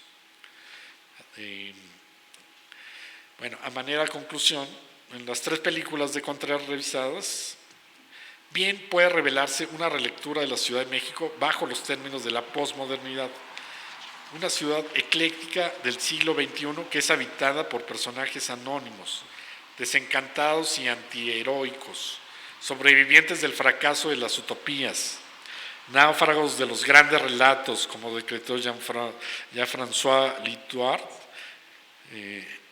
en la posmodernidad explicada para los niños. En ese sentido, sus personajes son protagonistas de pequeñas historias que no encarnan ni abanderan luchas históricas, colectivas ni sociales, no viven emocionantes aventuras, no inspiran ni son modelos de quienes los rodean, pero a diferencia de los seguidores del no relato, donde los personajes son seres anestesiados y paralizados por completo, Contreras propicia que sus personajes se vuelvan activos y, aunque sea mínimamente, toman pequeñas decisiones, en eco a una de las frases de Sartre que popularizó Juan Pablo Feynman. Cada hombre es lo que hace con lo que hicieron de él. El cine de Contreras, en su tono, forma y recovecos temáticos, filosóficos, está vinculado a las películas de varios compañeros generacionales, como Carlos Reigadas, Julián Hernández, Fernando Eimke, Lucía Carreras y otros, que conforman una colección de retratos de la ciudad posmoderna y sus habitantes, de sus dilemas y conflictos, de sus pequeñas motivaciones y casi siempre también pequeñas transformaciones. Es el cine que arranca con el milenio y llega hasta la pandemia del COVID-19, que se desató, bien sabemos, hace muy poquito, en el 2019. Estas películas de Contreras analizadas integran componentes de nuevas conductas individuales y colectivas, multiplicidad de perspectivas y nuevas formas de vivir la intimidad y relacionarse con los demás, de asumir o rechazar identidades y de dar espacio a una serie de fenómenos que están reconfigurando no solo a la ciudad, sino al mundo entero. Asimismo, a través de ellas, el director comparte una postura personal que descifra la ciudad residual, la de los monobloques de departamentos, las calzadas y calles antiturísticas, los deseados rincones urbanos, pero todos ellos sin despojarlos de una perspectiva y un tratamiento estético orgánicamente conectado con los dramas de sus personajes. Finalmente, también estas películas de Contreras dan cuenta de la naturaleza de palimpsesto de la ciudad, que se reescribe y se reconstruye inexorablemente, sin piedad, imposible de congelar, pero que algunos de sus pedazos y especímenes que la habitan pueden ser atrapados por el cine, como captura el ámbar a un insecto para preservarlo para la posteridad. Muchas gracias.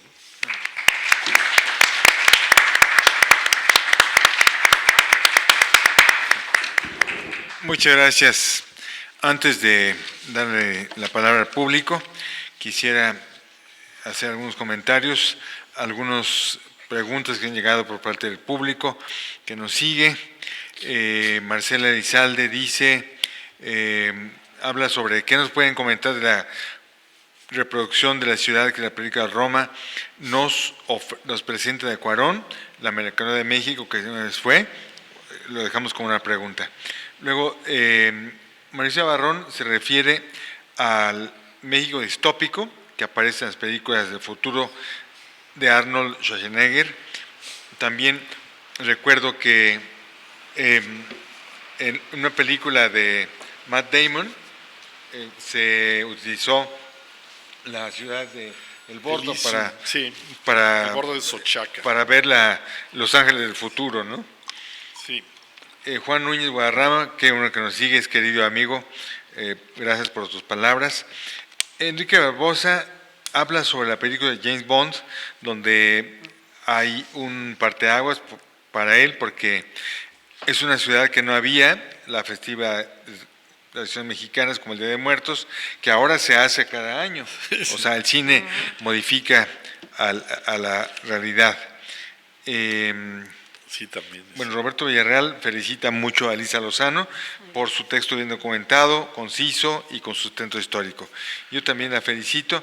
Y quiero recordar algo que me hizo reflexionar la ponencia de Elisa y también palabras de Hugo Lara Chávez, cuando dice Baudelaire que una ciudad cambia más rápidamente que el corazón de un mortal. O sea, ese cambio lo vemos en el cine. El cine refleja lo que ya es historia. Por ejemplo, esos interiores urbanos de los que habló Elisa en su excelente ponencia, desde cómo cambia el multifamiliar Miguel Alemán desde su aparición en la primera película, que yo no sabía que había sido taquígrafas. Extrañé. No sé si tú la tienes registrada, yo aprendí mucho de tu ponencia, querida Elisa, pero extrañé la película Señoritas, donde aparece... Es que es el multifamiliar Juárez. Ah, ¿no es el alemán? Ah, perdón, entonces fue un error mío. Bueno, que además esa película también es muy interesante porque hay un temblor. Sí, el temblor de 57. ¿No? Es como que se anticipa al temblor que en 2017 sí derrumbó. Ah, entonces ese se refiere a otro multifamiliar. Muchas gracias. Sí, me gustó mucho el hecho de que toda la ponencia de Elisa fue sobre un hito urbano que es el multifamiliar Miguel Alemán desde la época de Miguel Alemán hasta la posmodernidad, hasta la modernidad que vimos ahora. Eso me gustó mucho, la evolución. Y al igual que el multifamiliar de Juárez, también hay otros hitos que aparecen en el cine nacional, como por ejemplo el Puente Nonualco, que es un emblema del cine de los 50. Pienso en la película que mencionaron también, Víctima del Pecado, donde a pesar de todo le salen bien las películas a Lindo Fernández, porque tenía un fotógrafo maravilloso que era Gabriel Figueroa. Sí. Entonces a veces no le hacía caso y entonces él hacía las cosas como él pensaba que debían hacerse.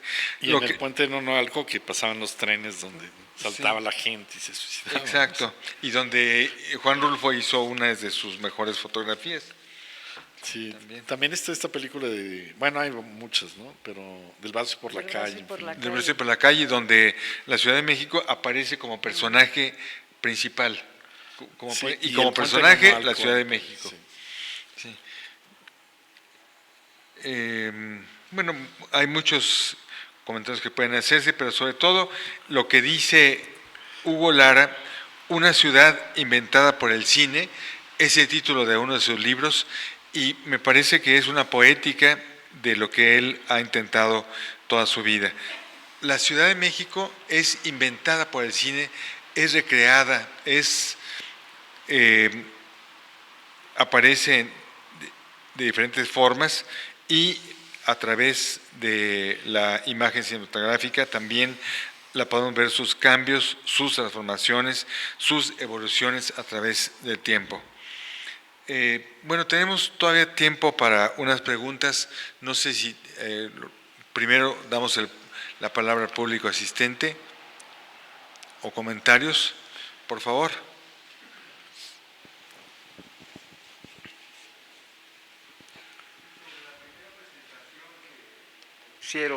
Sí me gustaría preguntarle, me llamó mucho la atención que toca el régimen alemanista, y sobre ¿qué número de películas se filmaron en ese régimen?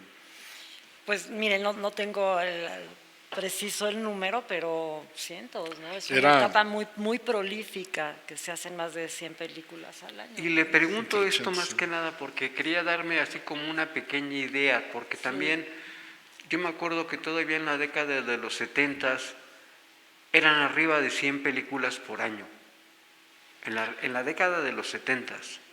En promedio eran como 80, ¿no? Yo me acuerdo que eran las que registraban, que eran las que se iban a filmar. Como de 80 a 100, más o menos. Más o menos eran las que se filmaban. Y lo último que sí me gustaría preguntarles, actualmente, ¿cuál es el estimado anual por película en México? De películas producidas anualmente. Aquí en México. Arriba de 200. Y de esas 200, ¿cuántas realmente son exhibidas? Como difundidas? la mitad, como 100. Y luego también de esto, ¿qué tanto antes se daba el home, que se llevaban el cassette y que ya cada quien lo podía ver en su casa? Ese también se toma ahí, ¿lo toman ustedes? Los videohomes, ¿se refiere usted a los videohomes? Pues ahora ya hay plataformas, o sea, ya hay como una diversidad de formato.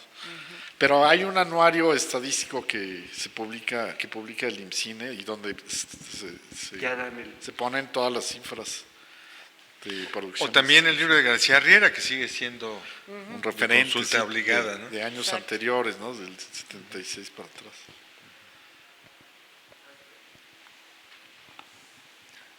Buenas tardes. Buenas tardes. Jorge Chavarín, a la orden.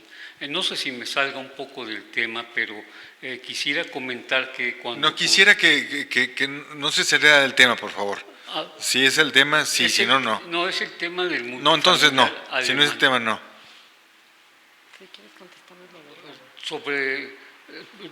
Quiero referirme a que cuando ocurrieron los sismos del 85, la estructura del multifamiliar se reforzó con soleras. No sé si viene al caso porque, es decir, vemos que se podrá mantener muchos años más a partir de ese reforzamiento. Este conjunto de multifamiliar sobrevino, bueno, no ocurría cuando los sismos, sobrevino quiero decir el sismo del 57, que obligó a reformar el reglamento de construcciones, lo mismo que ocurrió con el del 85. Es decir, ahí lo que me explicaban es que como no contiene la suficiente cantidad de varillas, las columnas y vigas de este conjunto habitacional, tuvo un reforzamiento en el perímetro de dichas columnas, un reforzamiento con ángulos, que esperemos le dé una mayor vida a este conjunto. Ya ve cómo se tiene relación. Muchas gracias. Gracias. Ojalá que dure muchas décadas más. Y no sé si quieres... Yo Sí, por favor. de lo que me... De lo de Roma, que Sí. preguntaban. sí, adelante. Bueno, Roma es un trabajo espectacular, obviamente, de su director y del diseño de producción de Eugenio Caballero, también de Bárbara Enríquez y Oscar Tello, ¿no? Que hacen toda una reconstrucción y ahora unas cosas se construyen y otras con medios digitales, ¿no? Entonces, por eso tuvo también este reconocimiento, este grupo de arte. Sí, también coincido que es una película muy significativa en términos de todo el trabajo que hacen de arte y de reconstrucción, de recreación de la Ciudad de México de los años 70, ¿no? Es asombroso y hay pues una cantidad de historias, ¿no? O sea, de muchas cosas que se pueden contar de la película, que valdría la pena hacerlo pronto. O sea, por ejemplo, la reconstrucción de Insurgentes, que es una de las escenas de las secuencias más vistosas y espectaculares que se hizo realmente en Azcapotzalco, ¿no? En un estacionamiento, que combinó una serie de construcción de sets con efectos digitales también, llevar un trolebús, porque pasa el trolebús, como se veía la esquina de Insurgentes y Baja California. Si recuerdan, pues la reconstrucción es muy precisa, ¿no? Es bellísima, ¿no? Es que hicieron un gran trabajo de investigación, hicieron mucha labor de investigación durante mucho tiempo, ¿no? La pre fue de mucho tiempo. Sí. Y además, bueno, pues Eugenio, Bárbara y Óscar, pues ya son maestrazos todos, ¿no? Maestrazos, sí. Inclusive recuerdo que había personas que se fotografiaban en la casa, ¿no? Donde Sí, ocurre la acción. sí. Y en ese sentido quiero recordar que el cine fabrica precisamente eso, una ciudad inventada. Recuerdo que cuando éramos niños, mis hermanos y yo, pasábamos afuera de la calle de Querétaro, donde se registra de manera cinematográfica la muñeca reina. Sí. Pero no está filmada allí, por supuesto. Pero sí, la fachada nos estremecía. Y también la fachada. Y eso al elemento del cine, ¿no? Sí, porque yo ahora que veía lo que mostraba Elisa de los de los Cupa, del multifamiliar, hay unos interiores, ¿no? Que me imagino que esos los filmaban en otra parte, ¿no? En el estudio, porque... Claro, salvo, yo creo que la de Emilio Fernández, La Bien Amada, que sí tiene esa toma muy padre, Sí. elevada. Todos los interiores pues eran recreados en los Bueno, estudios. los estudios Churubusco, sí. Y ahí también viene la sagacidad del escenógrafo y del editor y del fotógrafo para que todo mache perfectamente, ¿no? Exacto, sí. Porque nosotros fuimos a hacer un scouting para una película el año pasado y sí, en general son espacios muy reducidos, ¿no? Entonces todavía las cámaras, los equipos Claro. eran más grandes, ¿no? Y lo que es interesante también los Cupa, que ya ves que tienen una escalerita, tienen como un desnivelito, ¿no? Bueno, unos que son hay como departamentos de dos ¿no? pisos. De 2 pisos, que Sí. eso también era muy interesante y muy moderno en la época. Sí. Son espacios de distintos... No son iguales todos, ¿no? Hay no sé cuántos tipos de departamentos, 3 o 4, en fin, ¿no? Y el otro, o sea, que también me parece muy llamativo, es el que se muestra en la película de Ernesto Contreras de Las Oscuras Primaveras es la unidad habitacional Esperanza, ¿no? Que es como otra referencia en la ciudad, tal vez menos conocida, pero como muy representativa también de esa parte, de la colonia Narvarte en particular, ¿no? No sé si tengan algún... ¿No tienen otra pregunta? Por favor. Buenas tardes, mi nombre es Marcos Aguayo y me llama mucho la atención la exposición de tanto de Elisa como de Hugo, porque me remite mucho a la propaganda política, es decir, el efervescismo político del periodo de Miguel Alemán.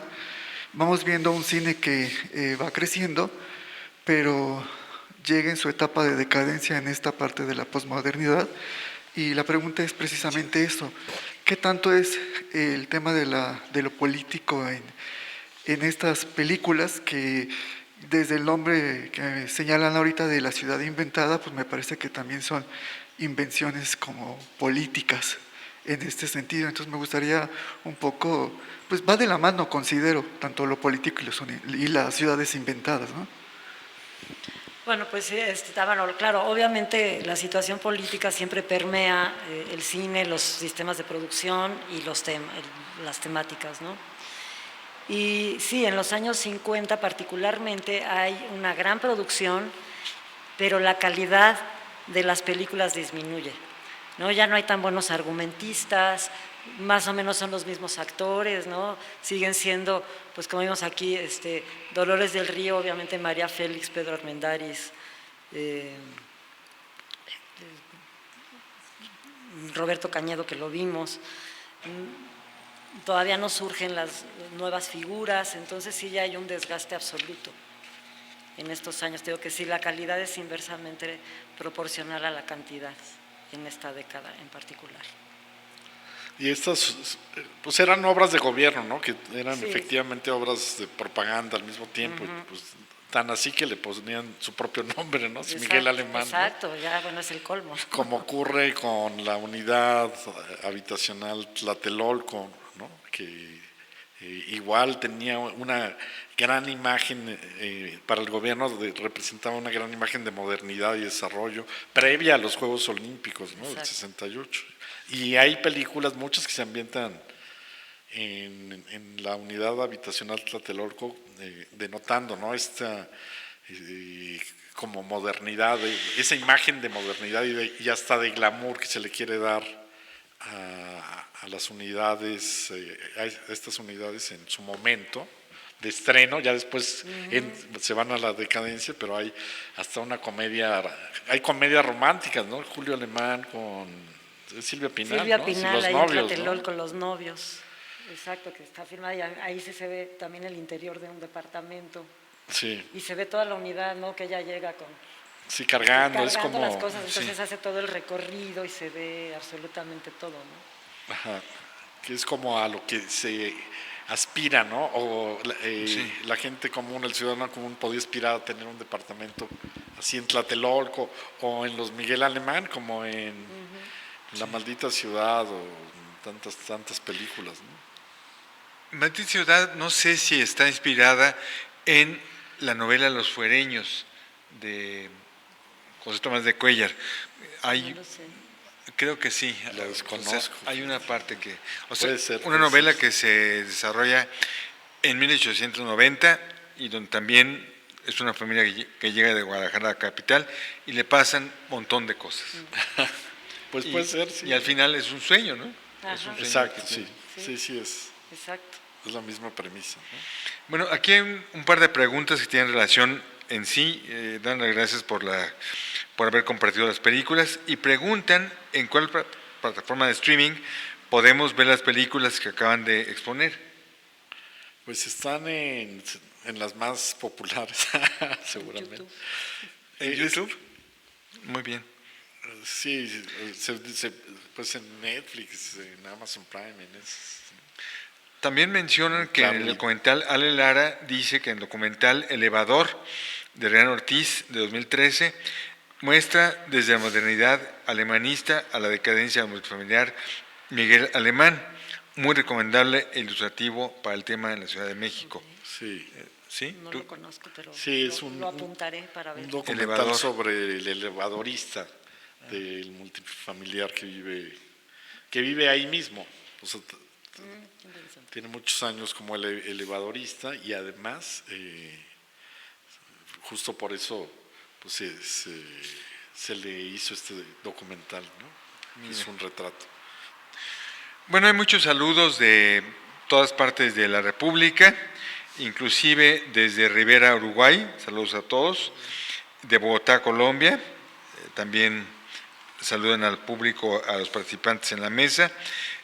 Rosana Barro, saludos afectuosos a Elisa, bravo por su presentación. Y dicen que hay una relación del cine con la vida social de la época. Por supuesto, yo creo que eso se ha dado muestra de cómo el cine da testimonio de la historia a través de sus imágenes. Y el cine registra lo que muchos historiadores intentan con palabras. Este curso termina con la conferencia el 6 de septiembre a las 6 de la tarde, también de manera presencial y también de manera a través de las redes sociales, con la Ciudad de México a través de la fotografía. También tenemos las conferencias próximas. El miércoles 10, el doctor José Ramón Cosío, dentro del ciclo Los Problemas Nacionales y el Derecho, hablará de la seguridad nacional. El jueves 11, el doctor Martínez Palomo, en el ciclo de las enfermedades olvidadas, va a hablar de dengue, el reto por vencer. Mientras que el viernes 12, en los viernes de evolución, el doctor Lascano Araujo y el doctor José Docán hablarán de la larga y sinuosa historia de una bacteria llamada Pseudomonas. Entonces están invitados cordialmente a todas estas actividades que, como siempre, son gratuitas y que ustedes con su presencia estimulan y le dan sustento. Muchas gracias por su asistencia y muchas gracias a los ponentes por su participación. Muchas gracias. Muchas gracias. Gracias.